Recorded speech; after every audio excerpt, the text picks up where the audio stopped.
आदाब नाज़रीन, खबरों के एक और बुलेटिन के साथ मैं हूं आसिफ रशीद। आगाज अहम सुर्खियों के साथ।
चलिए बुलेटिन का आगाज करते हैं बड़ी खबर के साथ। बिहार से बड़ी खबर आ रही है, जहां पर एक दर्दनाक सड़क हादसा पेश आया है जिसमें कई मुसाफिरों की जान चली गई है। खबर इस वक्त पटना बिहार से सामने आ रही है, जहां पर सड़क हादसा पेश आया है। सवारी गाड़ी जो कि नदी में जा गिरी है, जिसमें कई लोगों की जान गई है।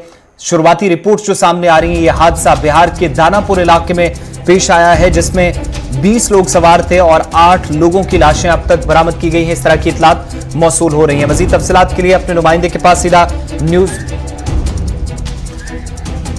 दानापुर इलाके में, जहां पर पीपा पुल के करीब एक सवारी गाड़ी सुबह गंगा नदी में गिर गई है। 20 मुसाफिर इसमें सवार थे। खबरें यह भी हैं कि 20 से ज्यादा लोग भी हो सकते हैं, क्योंकि इब्तदाई रिपोर्ट्स हैं और 7 से 8 लोगों की जो अब तक मौत हुई है, जिनकी लाशें बरामद की गई हैं, जिसकी वजाहत की जा रही है।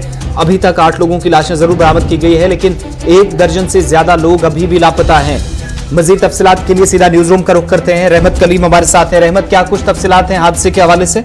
जी देखिए, बिल्कुल ये बड़ा दर्दनाक हादसा पेश आया है। पटना से बहुत ही करीब है दानापुर, वहाँ पीपा पुल पर है। जो पीपा पुल आमतौर से पटना से मुजफ्फरपुर के रास्ते में पड़ता है और आने जाने वालों की यहाँ पे कतारें रहती है। यहीं पर एक पिकअप वैन जिसमें करीब 2 दर्जन से ज्यादा लोग आ रहे थे, 25 की तादाद हमें बताई जा रही। पिकअप वैन में ये एक एंगेजमेंट की तकरीब से वापस लौट रहे थे, तभी ये गंगा नदी में जा गिरी है। ये पीपा पुल पे ये हादसा पेश आया है। रेलिंग को तोड़ते हुए गाड़ी नदी में जा गिरी, जिसमें से अब तक जो खबर मिल पाई है कि 8 लाशें बरामद की जा चुकी हैं। बाकियों की तलाश जारी है। जिंदा बचने वालों में से अभी एक भी खबर नहीं मिली कि कितने लोग जिंदा निकले हैं, लेकिन ये है कि बाकी लोग की तलाश जारी है। चूंकि 8 की जब लाशें बरामद हो गई तो करीब इधर 17 लोग और अभी भी बाकी हैं। उनकी लाशें निकलेंगी या उनकी जान बचेगी, ये अभी कहना मुश्किल है, लेकिन राहत और बचाव का काम बड़ी तेजी के साथ जारी है। ये आपको बता देगा, आज सुबह का वाकया, आपसे कुछ देर पहले करीब 2.5-3 घंटा पहले ये वाकया पेश आया, लेकिन अभी तक के जो खबर मिल पाई है कि सिर्फ 8 लाशें बरामद की जा चुकी हैं। बकिया लोगों के बारे में अभी तक के तलाश जारी है कि वो कब तक के मिल पाए। बड़े पैमाने पर कोशिश की जा रही है कि जल्द से जल्द उनकी लाशें निकल पाए। चूंकि पानी का बहाव तेज है, इसलिए दूर तक के जाने के इम्कान ज्यादा हैं, इसलिए वक्त लग रहा है। लेकिन फिलहाल बताया जा रहा है कि ये अखिलपुर से चलकर सवारी गाड़ी दानापुर आ रही थी, तभी ये पीपा पुल पर यह हादसा पेश आया। बहुत बहुत शुक्रिया तफसीलात फराहम करने के लिए रहमत। बिहार के दानापुर में, जहां पर पटना में ये सड़क हादसा पेश आया है, बस नदी में गिर गई है। 8 लोगों की मौत अभी तक हुई है, जिनकी लाशें बरामद की गई हैं, लेकिन 2 दर्जन के करीब मुसाफिर चूंकि सवार थे और 1 दर्जन से ज्यादा लोग अभी भी लापता हैं, जिनकी तलाश के लिए बड़े पैमाने पर इस वक्त राहत और बचाव कार्रवाई शुरू की गई है, इस वक्त जारी है। लेकिन फिलहाल इस सड़क हादसे में, जो कि एक शादी की तकरीब से ये लोग वापस आ रहे थे, एंगेजमेंट की तकरीब थी और वहां से वापसी के दौरान यह हादसा पेश आया। 8 लोग अभी तक इस दुनिया से चल बसे सड़क हादसे का शिकार हुए हैं।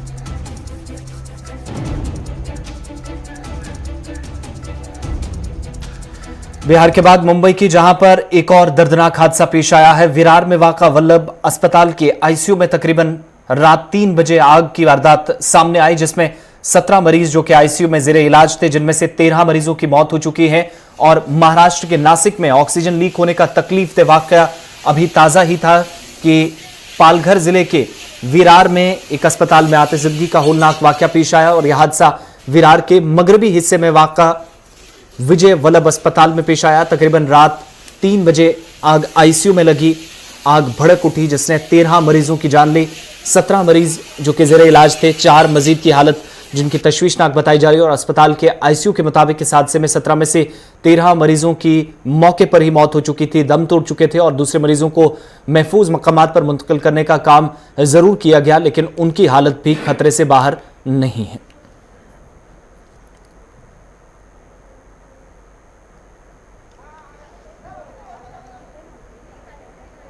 होगी जिनके ऊपर जो दोषी पाए जाएंगे उनके ऊपर कार्रवाई होगी। लेकिन अभी जो यहाँ पर जो बाकी पेशेंट्स हैं उनको दूसरे अस्पतालों में इसी करने का काम शुरू है।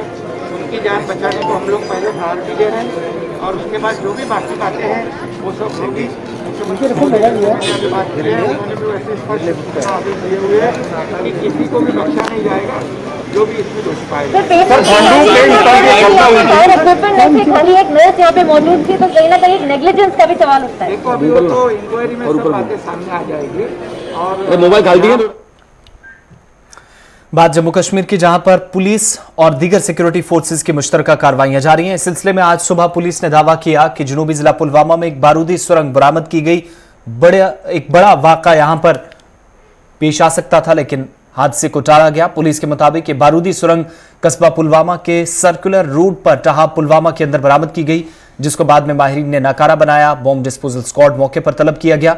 पुलिस ने ट्वीट करते हुए भी जानकारी दी कि सर्कुलर रूट पुलवामा पर बारूदी सुरंग बरामद करने से बड़ा वाक़ा जिसे टाल दिया गया और पुलिस ने सिलसिले में मजीद तहकीकात शुरू कर दी हैं। मिलिटेंट मुखालिफ कार्रवाइयां जारी हैं। ऑपरेशन मामूल के मुताबिक चल रहा था, जिस दौरान इस आईईडी का पता चला था, बारूदी सुरंग का पता चला था, जो सड़क के किनारे पर फेंकी गई थी और पूरी तरीके से पैक्ड थी। लेकिन इस दौरान सिक्योरिटी फोर्सेस ने कामयाबी के साथ इस ऑपरेशन को अंजाम देते हुए टहाब पुलवामा सर्कुलर रूट पर एक बड़ा हादसा टाला। किसी शहरी को या सिक्योरिटी फोर्सेस के एहलकारों को किसी तरह का नुकसान नहीं हुआ और बॉम्ब डिस्पोजल स्क्वाड को यानी बीडीएस को मौके पर तलब करके आईईडी को नाकारा बना दिया गया है।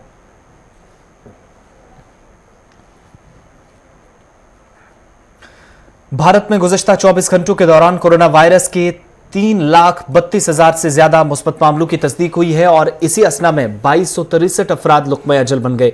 इस दौरान 1,93,200 से ज्यादा मरीज जो सेहतियाब भी हुए कोरोना वायरस से। पिछले 24 घंटों में इन सभी मरीजों ने, जिनकी तादाद 1,93,279 बताई जाती है सरकारी आदादोशुमार के मुताबिक, जिन्होंने कोरोना वायरस से निजात पाई है। कोरोना के मरीजों की बढ़ती तादाद के पेश नज़र दिल्ली में ऑक्सीजन का बहरान भी लगातार जारी है और यहाँ के श्री गंगाराम अस्पताल में गुज़श्ता 24 घंटों के दौरान 25 मरीजों की मौत हो गई है। गंगाराम अस्पताल दिल्ली के डायरेक्टर मेडिकल की जिनने जानकारी देते हुए बताया कि अस्पताल में जेरे इलाज सबसे ज्यादा बीमार 25 मरीज फौत हो गए हैं। यहां पर सिर्फ 2 घंटे की ऑक्सीजन बाकी है और ऑक्सीजन को फिजाई रास्ता यहां पर पहुंचाने की अशद जरूरत है। लेकिन इस दौरान पिछले 24 घंटों में 25 मरीज ऑक्सीजन की कमी के बीच अपनी जान से हाथ धो बैठे। मजीद 60 सबसे ज्यादा बीमार मरीजों की जिंदगी इस वक्त खतरे में है। अस्पताल इंतजामिया ने इसकी तस्दीक की है। लेकिन आपको ये भी बताते चलें कि मुल्क की सतह पर सबसे ज्यादा केसेस जो इस वक्त सामने आए हैं, इसने एक बार फिर रोंगटे खड़े कर दिए हैं, माहिरीन को तशवीश में मुब्तला कर दिया है।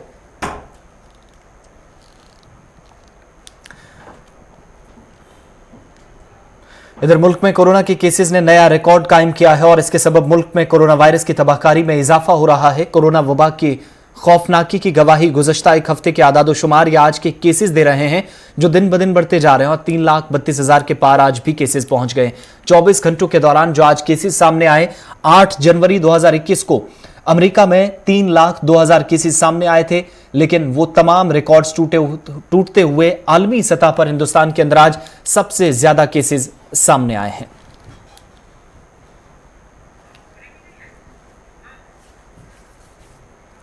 बात जम्मू कश्मीर की, जहां पर आलमी रिकॉर्ड के बीच एक बार फिर कोविड-19 के मजीद केसेस की तस्दीक हो रही है। लेकिन इस बीच आपको बताते चलें कि जम्मू कश्मीर के अंदर नए स्ट्रेन ने भी दस्तक दी है। कोविड केसेस ने जहां पर जोर पकड़ा है, रफ्तार पकड़ी है, तेजी आ रही केसेस में।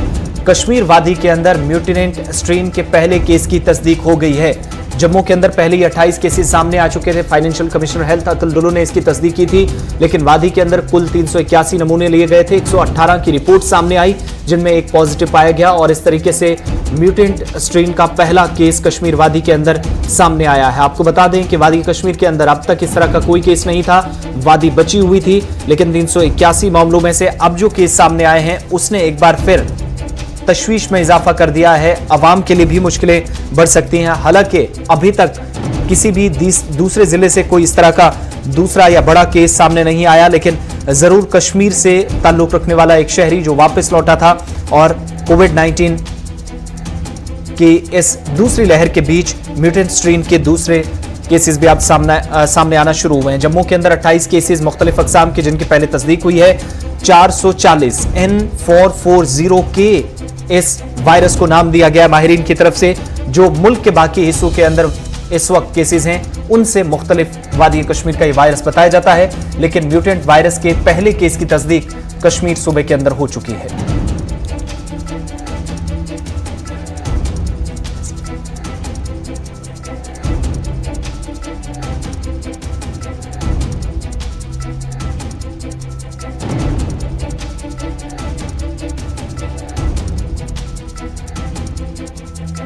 आलमी वबा कोरोना वायरस के गुज़श्ता 24 घंटों में 1965 मुस्बत मामलों की तस्दीक हुई है, जहां इसी अरसे के दौरान मजीद 8 लोगों की मौत भी हुई है।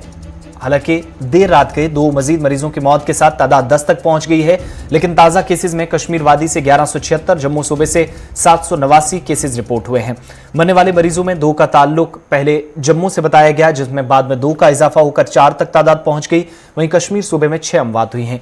गुज़श्ता 24 घंटों में 791 मरीज शिफायाब हुए हैं। ताज़ा केसेस के साथ ही मरकजी खित्ते में कोरोना मुतासरीन की मजमूई तादाद 1,54,407 हो गई है, जबकि यूटी के अंदर अभी तक 2092 मरीज आलमी वबा के कहर के बीच अपनी जान गंवा बैठे हैं। मौलिक कोरोना वायरस के तेजी के साथ फैलने के पेश नजर सालाना अमरनाथ यात्रा पहले ही 2021 के लिए रजिस्ट्रेशन का अमल फिलहाल आर्जी तौर मुअत्तल कर दिया गया है। श्री अमरनाथ श्राइन बोर्ड की तरफ से जो ट्वीट करके जानकारी दी गई थी और कल ही बताया यह भी गया कि जो ही सूरत हाल बेहतर होगी, केसेस कम होंगे, तो रजिस्ट्रेशन का अमल दोबारा से शुरू कर दिया जाएगा। वाज़ेह रहे कि रवां बरस 28 जून से सालाना अमरनाथ यात्रा का आगाज होना है, ताहम कोविड के सबब रजिस्ट्रेशन का काम फिलहाल मुतासिर हो रहा है। 16 जनवरी 2021 को मुल्क भर के अंदर शुरू हुई कोविड वैक्सीनेशन के प्रोग्राम का सिलसिला जम्मू कश्मीर के अंदर भी जारी है और प्राइमरी हेल्थ सेंटर नौगाम के अंदर भी वैक्सीनेशन के प्रोग्राम को मजीद आगे बढ़ाते हुए 45 साल से ज्यादा उम्र के लोगों को कोविड मुखालिफ टीका लगाया गया। मुतलका महकमा बताता है कि वैक्सीन के इस अमल के दौरान अवाम का ताउन जरूर हासिल है, ताहम इससे भी ज्यादा तादाद में लोगों को आने की जरूरत है ताकि आलमी वबा के मजीद फैलाव से बचा जा सके।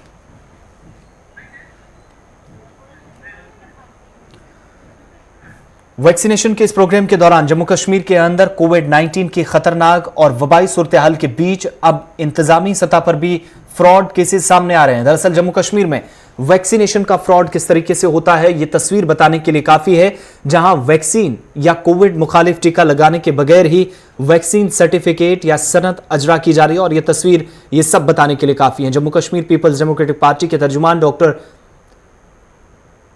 हर्षवर्धन सिंह की जिन्हें ये सर्टिफिकेट अजरा किया गया है, जो डॉक्टर हरबख्श सिंह जिनको कोविड वैक्सीनेशन का टीका नहीं लगाया गया, लेकिन मुतलका हुकाम की तरफ से उन्हें वैक्सीन सर्टिफिकेट अजरा की गई है, जिसके बाद अब महकमा सेहत सवालों के घेरे में है।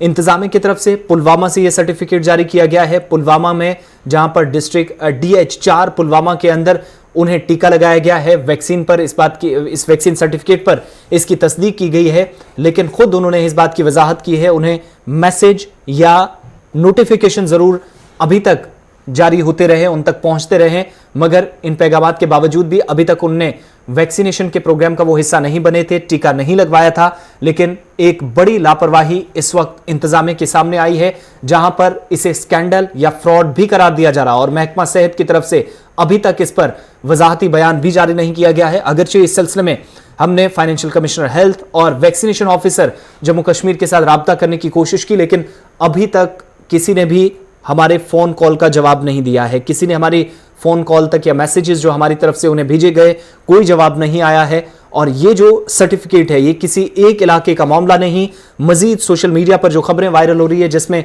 इस बात की वजाहत की जा रही है कि मुख्तलिफ अजला में इसी तरीके से बिना इंजेक्शन के, बिना कोविड मुखालिफ टीकाकारी मुहिम का हिस्सा बने कई लोगों को वैक्सीनेशन के जो सर्टिफिकेट्स हैं वो अजरा किए गए हैं। और इस फ्रॉड के बाद अब मुतलका महकमा या महकमा सेहत क्या बयान देता है, क्या दलील देता है, किस तरीके से वजाहत पेश करता है, इसका इंतजार है, क्योंकि हतमी फैसला या हतमी राय जो है या हतमी बयान अभी तक महकमे की तरफ से वो जारी नहीं किया गया है। पीडीपी के तर्जुमान डॉक्टर हरबख्श सिंह, जिनको कोविड मुखालिफ टीका नहीं लगाया गया लेकिन टीका न लगवाने के बाद भी उन्हें सर्टिफिकेट भेज दिया गया, जो महकमा सेहत पर इस वक्त बदनुमा दाग लग गया है।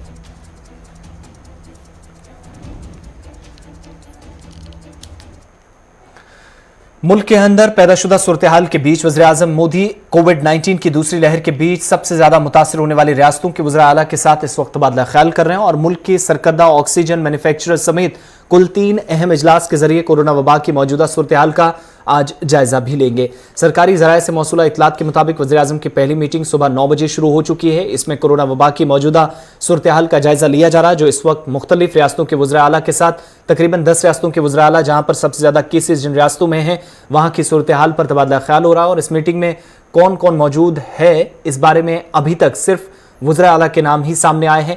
और वज़ीर आज़म का जो दिन का दूसरा इजलास है सुबह 10 बजे शुरू हुआ है, जिसमें वो कोरोना से मुतासर रियासतों के वज़ीर आला से गुफ्तगू तो कर रहे हैं, लेकिन वज़ीर आज़म बाद दोपहर 12:30 बजे भी 12:30 पर बातचीत करने वाले हैं।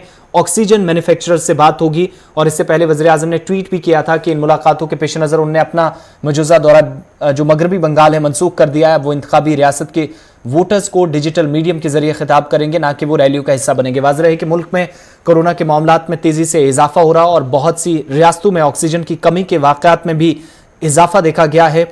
और आज भी जहां पर 3,32,000 से ज्यादा केसेस सामने आए, मुतासरा अफराद के साथ साथ मरने वालों की तादाद भी एक बार फिर 2,000 के पार जा पहुंची आज, और मरने वालों की अब तक कुल तादाद 1,90,000 तक पहुंची है। उन सब के बीच में वज़ीर आज़म इस वक्त मुख्तलिफ रियासतों के वज़ीर आला के साथ बातचीत कर रहे हैं और इसके बाद वीडियो कॉन्फ्रेंसिंग के जरिए ही वो ऑक्सीजन मैन्युफैक्चरर्स के साथ बात करने वाले हैं। किन रियासतों में किल्लत है, कहां पर कितनी ऑक्सीजन सप्लाई और डिमांड का जो गैप आ रहा है उसको दूर करने के लिए, इस खला को खत्म करने के लिए आज वो तबादला ख्याल मैन्युफैक्चरर्स के साथ करने वाले हैं।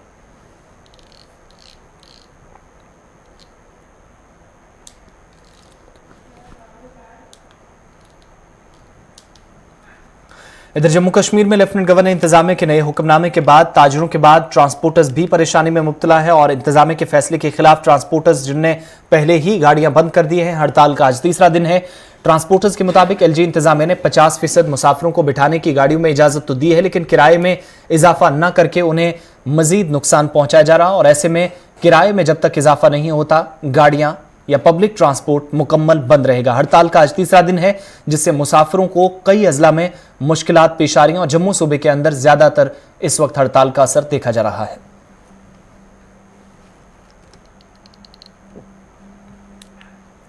जम्मू कश्मीर हाई कोर्ट ने जम्मू कश्मीर इंतजामिया के उस सर्कुलर को चैलेंज करने वाली दरख्वास्तों पर अपना फैसला महफूज कर लिया है, जिसके तहत जम्मू कश्मीर में बैरूनी रियासतों से लाई जाने वाली गाड़ियों की दोबारा रजिस्ट्रेशन को लाजमी करार दिया गया है। जस्टिस अली मोहम्मद मागरे और विनोद चटर्जी कौल की डिवीजन बेंच ने सेक्रेटरी ट्रांसपोर्ट समेत दीगर फरीकैन को वर्चुअल मोड के जरिए मौजूद जमातों की समाअत के बाद 2 दरख्वास्तों पर फैसला महफूज कर लिया। आरटीओ कश्मीर की जानिब से 27 मार्च को जारी करदा सर्कुलर में मोटर व्हीकल एक्ट और सेंट्रल मोटर व्हीकल रूल्स को मद्देनजर रखते हुए जम्मू कश्मीर के बाहर से खरीदी गई गाड़ियों को दोबारा अंदराज की जरूरत पर जोर दिया गया था और 15 दिन में इनके रजिस्ट्रेशन लाजमी करार दी गई है, जिस पर हाई कोर्ट ने फैसला महफूज रखा है।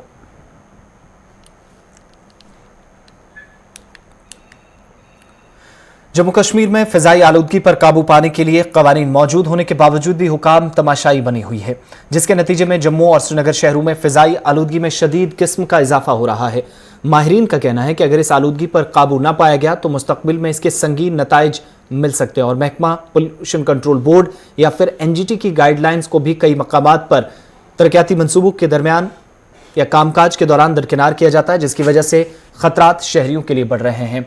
इस बीच आपको बताते चलें कि centre for science and environment ने अपनी एक ताज़ा रिपोर्ट में भी कहा है कि अक्टूबर 2020 और जनवरी 2021 के दरमियान फिजा में पाई जाने वाली आलूदगी गुज़श्ता साल इसी अरसे के दौरान पाई जाने वाली फिजाई आलूदगी से कहीं ज़्यादा रिकॉर्ड की गई है। इधर मौलजीन का कहना है कि नाइट्रोजन डाइऑक्साइड एक ऐसी खतरनाक और जहरीली गैस है जो गाड़ियों और फैक्ट्रीज से निकलने वाले धुएं और दीगर चीज़ों से निकलती है। वर्ल्ड हेल्थ ऑर्गेनाइजेशन ने भी अपनी एक रिपोर्ट में कहा है कि ये गैस जो 200 माइक्रोग्राम क्यूबिक मीटर से ज़्यादा हो तो इंसानी जिस्म में दाखिल होकर सांस लेने में दिक्कतें पैदा कर सकती है।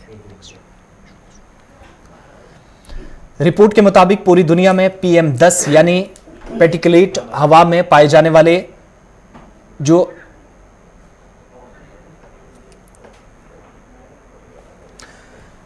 इस बीच 4 लाख लोग हर साल मर जाते हैं फिजाई आलूदगी की वजह से दुनिया भर के अंदर WHO के आदादोशुमार के मुताबिक।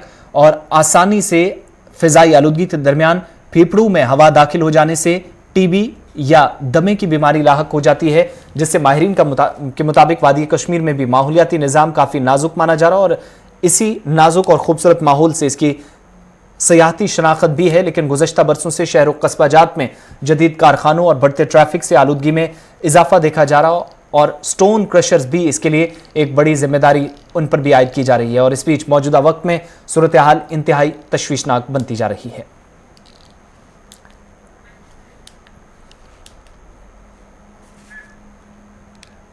मुल्क में कोरोना वायरस के बढ़ते हुए मामलों ने इंटरनेशनल क्रिकेट काउंसिल की तशवीश में इजाफा कर दिया है और वर्ल्ड कप का इनेकाद एक चैलेंज बन गया है।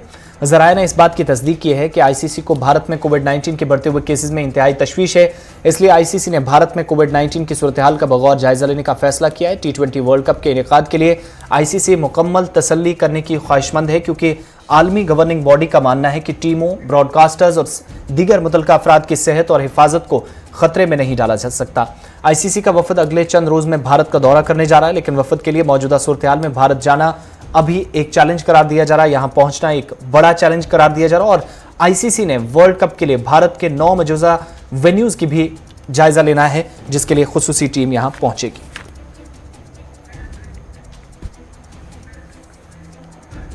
अभी तक की खबरों के इस बुलेटिन में बस इतना ही। आसिफ रशीद को इजाजत दीजिए।